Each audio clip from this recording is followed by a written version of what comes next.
Hey y'all, just wanted to come on for a quick moment today. If you watched Saturday's episode of The Drive, then you saw that I was not on.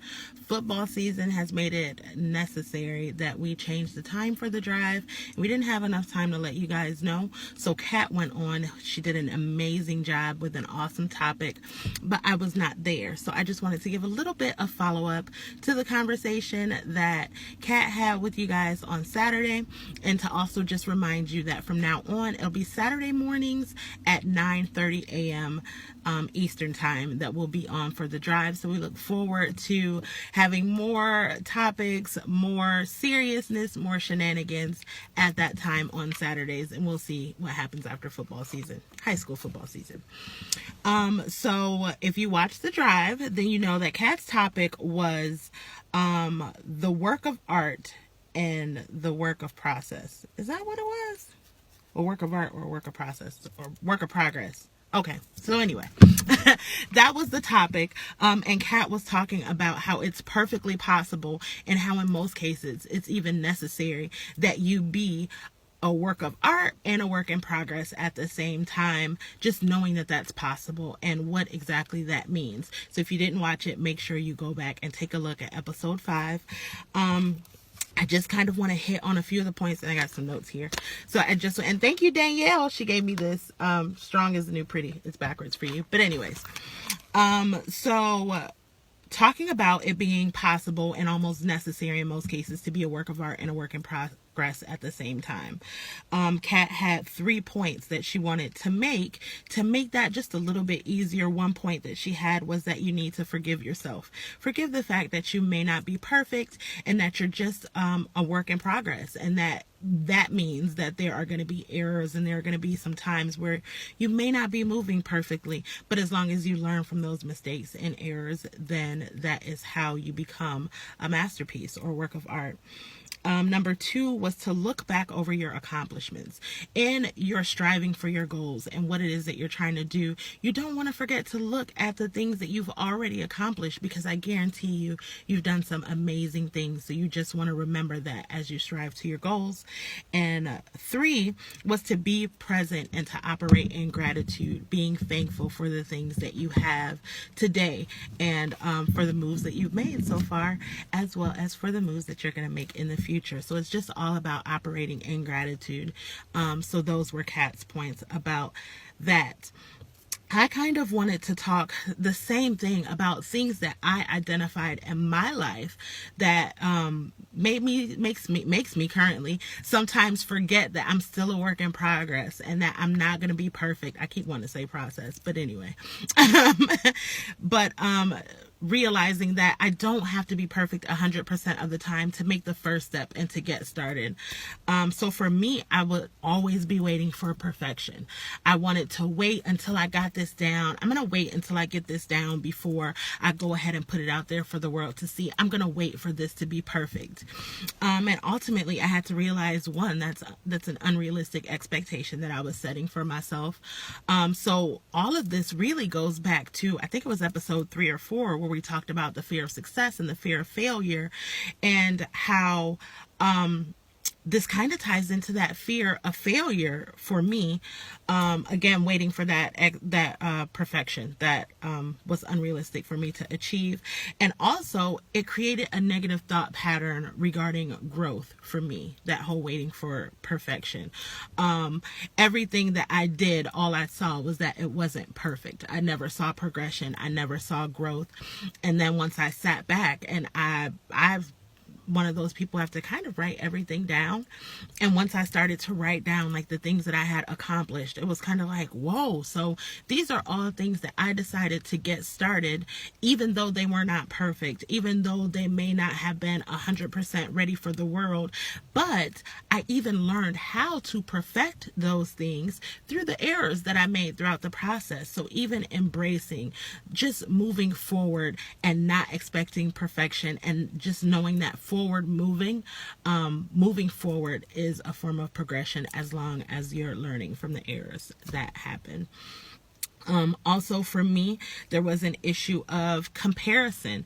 I didn't realize I could be a work of art and a work in progress because I was comparing myself to other people. I was going, well, that person is doing something similar to what I'm doing, so my service isn't quite up to par as theirs is. My service isn't as good as theirs is. So I'm sitting here comparing myself. I don't know their struggles. These are people who I didn't know personally, so we haven't had conversations. I don't know what struggles that they've had to bring them to the point that they've reached. And also it made me think about how Kat always says that comparison is the thief of joy. I couldn't even relish in my own artistic ways because I was so worried about what other people were doing and how other people were doing it that I had no joy. I couldn't find peace in what I was doing, and not realizing that I was walking in my purpose that whole entire time, but because it didn't compare to what I thought I was seeing in the life of another person, I felt like it didn't matter much. And again, I just think it all ties back into just being fearful, being afraid of what does it mean once I get this accomplished? What's the next level going to be? I have, well, not just me, but Kat and I have been just experiencing levels upon levels upon levels.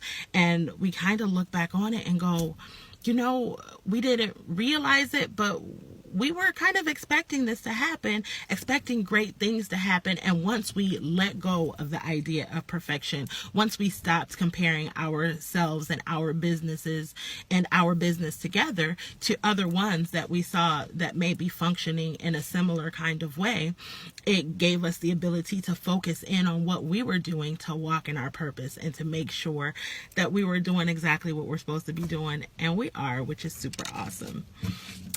Kat also had a quote that I had to touch on regarding the whole work of art or work of progress.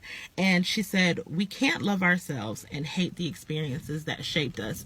And again, when it comes to thinking about things that held me back from realizing that I am both and that it's okay that I'm both, was my past experiences. If you've read my book, then you know a little bit about things that I've experienced in my past that I realized were, in essence, holding me back because I wasn't embracing those things. And that's what made Her Beautiful Mind become all about embracing the past, reclaiming your power, and realizing that there is so much beauty in the things that we've been through in our lives prior to now. So everything that you've been through, I'm not going to say it didn't suck during the process. Things suck and sucky things happen. But if you can take those things that are happening and if you can transform them into exactly what it is that you know that it was meant to teach you. So for instance, coming from an abusive marriage or an abusive relationship. Again, if you read my book, then you know a little bit about that. But coming from that, I never thought when I was in the moment, when I was in the thick of that, when I was going through everything that I was going through, that I was enduring that in order so that I could be able to teach other women that there is life beyond that, and that you can get past that, and it doesn't have to define who you are or how you operate in this life.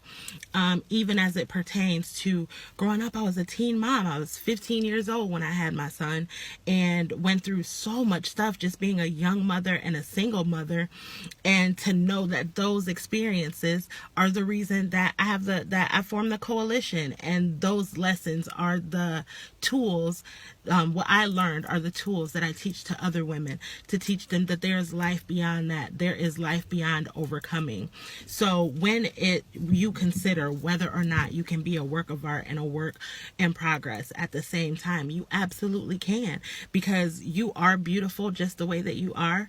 And when you learn and you grow from the experiences that you've had in life, then that's just more growth. That's just more growing. That's the progress. That's the process. That's getting past and beyond everything that you probably thought you could at any time prior to now. So just wanted to keep that in mind. Just wanted to come on and just add my 2 cents. to what it was that Kat said. She had an amazing show. I was so excited for her. And I know she missed me and I missed her. And I was at the game and I hopped on the live for a hot second just because I could. Because I wanted to be there. So codependent. It's horrible, but we love it. Anyway, it's healthy for us. It works for us. But just know that that's the point of all of this. You are a work of art, and as long as you are moving forward in a productive way, then you are a work in progress as well, and that's perfectly fine. There's nothing wrong with that. We accept you and we love you the way that you are, and anybody who cares about you will too. So that's it. That's all I wanted to say today. Do not forget, Saturday morning at 9 a.m. Eastern Time, we will be on for episode 6 of The Drive. This episode is setting healthy boundaries. Yes, we're talking about healthy boundaries. So we're really excited about this episode. We're going to do it last week, but we're going to do it this week because we wanted to wait for it to be both of us. We will also tell you about how we decided that STEER helps you navigate life's roads. And we cannot wait to tell you what ROAD stands for. It's really fun. So, that's it. We will see you Saturday morning. We will talk to you then. Feel free to follow the Drive Facebook page and also follow SYLC Consulting, SYLC Consulting on YouTube, and get your notifications so that when we upload the videos, if you don't get to watch them live, then you can watch them on YouTube.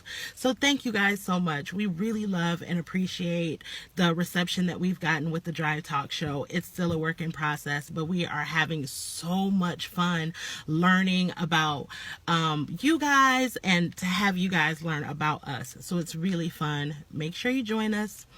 And okay, I'm going to stop talking now. All right. Love y'all. Have a good day. Bye.